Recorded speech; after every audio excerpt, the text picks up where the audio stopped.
आप सुन रहे हैं सुबह संदेश मॉर्निंग वॉइस।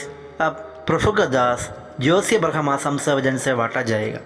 मुक्ति दिलाए यीशु नाम, शांति दिलाए यीशु नाम, मुक्ति दिलाए यीशु नाम, शांति दिलाए यीशु नाम। यीशु दया का बहता सागर, यीशु दया का बहता सागर, यीशु है दाता महान, यीशु है दाता महान। मुक्ति दिलाए यीशु नाम, शांति दिलाए यीशु नाम। परमेश्वर का नाम की महिमा हो। मुझे सुनने वाला हर एक भाई बहनों को जल्दी आने वाला प्रभु यीशु मसीह का पावन नाम में हमारा प्यार भरा नमस्कार। आइए आज का मनन के लिए हम लोग पढ़ेंगे इफिसियों का पत्री 4 अध्याय उसका 28 से 32 तक। इफिसियों का पत्री 4 अध्याय 28 से 32 तक हम लोग पढ़ेंगे। चोरी करने वाला फिर चोरी ना करे, वरन भले काम करने में अपने हाथों से परिश्रम करे, इसलिए कि जिसे प्रयोजन हो उसे देने को उसके पास कुछ हो। कोई गंदी बात तुम्हारे मुंह से ना निकले, पर आवश्यकता के अनुसार वही निकले जो उन्नति के लिए उत्तम हो, ताकि उसमें सुनने वालों पर अनुग्रह हो। परमेश्वर के पवित्र आत्मा को शोकित मत करो, जिससे तुम पर छुटकारे के दिन के लिए चाप दी गई है। सब प्रकार की कड़वाहट और प्रकोप और क्रोध और कड़ा और निंदा सब वैरभाव समेत तुमसे दूर की जाए। एक दूसरे पर कृपालु और करुणामय हो, और जैसे परमेश्वर ने मसीह में तुम्हारे अपराध क्षमा किए, वैसे ही तुम भी एक दूसरे के अपराध क्षमा करो। पिछले दिनों में हम लोग देख रहे थे इफिसियों का पत्री 4 अध्याय 17 से 32 पद तक हम लोग पढ़ने से वहाँ का विषय है पवित्रता में चलो। पवित्रता में चलने का विषय में हम लोग देख सकता है। और पिछले सप्ताह में हम लोग देखा था इस 4 अध्याय 25 से 32 पद तक का हम लोग पढ़ने से वहाँ का विषय है पवित्रता में चलने के लिए हमें रोकने वाला, हमारा जीवन में होने वाला 5 स्वभावों के बारे में हम लोग इधर देख सकता है। इसलिए अगर हम पवित्रता में चलना चाहता है तो ये 5 स्वभाव हमारा जीवन से हम लोग हटाना है, वो हमारा जीवन में नहीं होना चाहिए। और उसमें पहला हम लोग देखा था, हम लोग 25 पद में हम लोग देखा झूठ बोलना हम लोग छोड़ना है। झूठ बोलना मतलब शैतान का काम है, और हम विश्वासी लोग शैतान की काम नहीं करना है। और झूठ अगर हमारा जीवन में है तो क्या हो सकता है, हम पवित्रता में हम लोग नहीं चल सकता है। दूसरा जो स्वभाव हमारे जीवन में नहीं होने वाला है वो क्रोध या गुस्सा हम लोग छोड़ना बहुत जरूरी है। गुस्सा तो आ सकता है, लेकिन आने से जल्द उसको दूर करना है। सूर्य अस्त होने तक क्रोध नहीं रखना है। अगर सूर्य अस्त होने तक क्रोध रखेगा तो वो उसके द्वारा हम पाप कर सकता है, और शैतान को हमारा जीवन में अवसर देने का संभावना है। तीसरा स्वभाव जो है हम लोग 28 पद में हम लोग पढ़ते हैं, उधर ऐसे पढ़ते हैं चोरी करने वाला फिर चोरी ना करे, वरन भले काम करने में अपने हाथों से परिश्रम करे, इसलिए कि जिसे प्रयोजन हो उसे देने को उसके हाथ में कुछ हो। तीसरा स्वभाव हमारा जीवन में नहीं होने वाला वो स्वभाव है चोरी करना छोड़ना है। हम लोग को मालूम है ये इफिसियों का पत्री जो लिखा है इफिसुस का कलीसिया को, और वहाँ का जो विश्वासी लोग हैं उनमें से जो कुछ लोग विश्वास में आने के पहले, उद्धार प्रभु यीशु मसीह को पाने के पहले वो लोग चोरी करते थे। लेकिन अभी इधर लेखक पौलुस उसको कहता है कि चोरी करने वाला फिर चोरी ना करना है। अगर चोरी करने का आदत हमारा जीवन में है तो हम पवित्रता में नहीं चल सकता, इसलिए वो स्वभाव हम लोग छोड़ना बहुत जरूरी है। और हम लोग इधर देख सकता है किस सुसमाचार एक व्यक्ति का जीवन में लाने वाला बदलावट हम लोग देख सकता है। चोरी करने वाला फिर चोरी ना करे, सिर्फ उतना नहीं हम लोग उधर पढ़ता है, वरन भले काम करने में अपने हाथों से परिश्रम करना है। पहले बिना परिश्रम से दूसरों का पैसा से जो चोरी करके खाने वाला व्यक्ति अभी क्या करता है, अपने हाथों से परिश्रम करना है।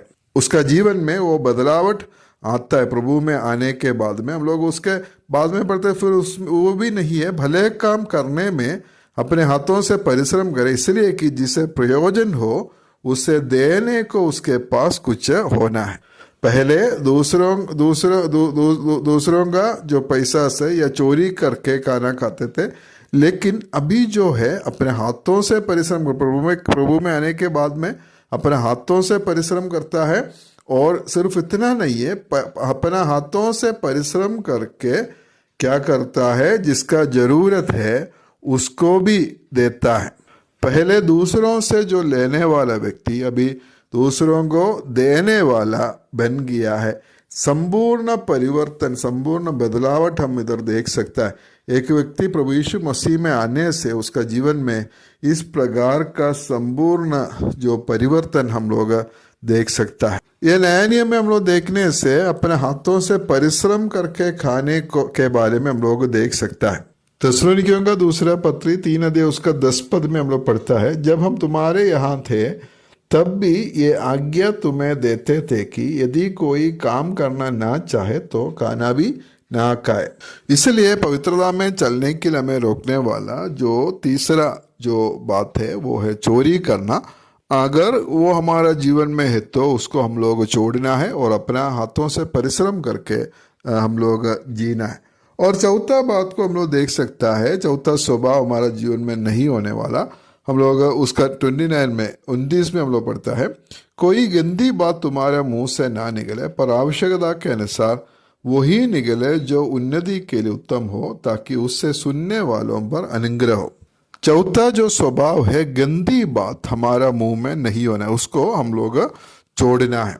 प्रभु में आने के बाद में, उद्धार पाने के बाद में हमारा सारा चाल चलन, हमारा सारा स्वभाव बदलना है, पूरा परिवर्तन होना है। विश्वास में आने के पहले शायद हम लोग गंदी बात बोलने वाला हो सकता है, दूसरों को गाली देने वाला हो सकता है, लेकिन प्रभु में आने के बाद उसको पूरा रीति से छोड़ना है। मत्ती 12 अध्याय उसका 34 में हम लोग ऐसे पढ़ता है, हे शाम के बच्चों, तुम बुरे होकर कैसे अच्छी बातें कह सकते हो, क्योंकि जो मन में भरा है वो मुंह पर आता है। मन में हमारा जो भरता है वही मुंह से निकलता है।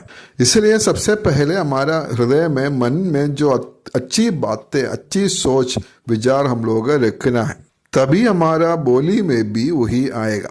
कोलोसियों का पत्री 4 अध्याय उसका 6 पद में हम लोग पढ़ते हैं, तुम्हारा वचन सदा अनुग्रह सहित और सलोना हो, कि तुम्हें हर मनुष्य को उचित रीति से उत्तर देना आ जाए। हमारा वचन, हमारा बोली किस प्रकार होना चाहिए? सदा अनुग्रह सहित होना चाहिए और सलोना हो। कभी भी एक विश्वासी का मुंह से गाली या गंदी बातें कभी भी नहीं निकलना चाहिए। और अनुग्रह सहित और सलोना हमारा जो बोली होना है, तुम्हें हर मनुष्य को उचित रीति से उत्तर देना आ जाए। सही रीति से हम लोग बातचीत करना है। इसलिए हम विश्वासी लोग जो छोड़ने वाला, जो हम पवित्रता में आगे बढ़ने के लिए हमें जो रुकावट दे सकता है, वो हमें छोड़ने वाला जो चौथा जो स्वभाव है, गंदी बात हमारा मुंह से नहीं निकलना है, उसको हम लोग छोड़ देना है। और 5वां स्वभाव को हम लोग देख सकता है, हमारा जीवन में कभी नहीं होना है। 30 पद से हम लोग पढ़ता है, 31 में हम लोग पढ़ता है, सब प्रकार की कड़वाहट और प्रकोप और क्रोध और कला और निंदा और वैर भाव समेत तुमसे दूर हो जाए। कड़वाहट हमारा जीवन में नहीं होना है। ये दूसरों का विरुद्ध में हमारा मन में होने वाला एक भावना है। किसी के साथ में हमारा कुछ समस्या है तो क्या है, हमारा मन उसके साथ में कड़वा हो जाता है। हम सभी को प्रेम करना है और किसी से वैरभाव या कड़वाहट कभी भी नहीं रखना है। इसलिए सब प्रकार का कड़वाहट हमसे दूर होना चाहिए और उसके साथ में और प्रकोप, क्रोध, कला, निंदा सब वैरभाव समेत तुमसे दूर की जाए। क्योंकि ये जो स्वभाव जो है, ये सब अगर हमारा जीवन में है तो हम पवित्रता के जीवन में, पवित्रता में हम लोग नहीं चल सकता है, वो हमें रोक देता है, रुकावट देता है हमारा जीवन में। इसलिए पवित्रता में अगर चलना है तो ये सब स्वभाव हमारा जीवन में नहीं होना है, उसको हम लोग जरूर छोड़ना है। झूठ बोलना छोड़ना है, और दूसरा हम लोग देखा गुस्सा या क्रोध करना छोड़ना है, या क्रोध होने से भी उसको सूर्य अस्त होने तक क्रोध तो नहीं रखना है। और तीसरा है चोरी करना हम लोग छोड़ना है। और चौथा है और हर प्रकार का जो गंदी बात हमारा मुंह से नहीं निकलना है। और पांचवा बात हम लोग देखा, हर प्रकार की जो कड़वाहट हम लोग उसको हमारा जीवन में नहीं होना है, उसको हम लोग छोड़ना है। प्रभु हमें सहायता करे और हम पवित्रता में आगे बढ़ने के लिए, जैसा प्रभु हमसे चाहता है वैसा एक पवित्र जीवन जीने के लिए प्रभु हम सबको सहायता करे। परमेश्वर के नाम की महिमा हो।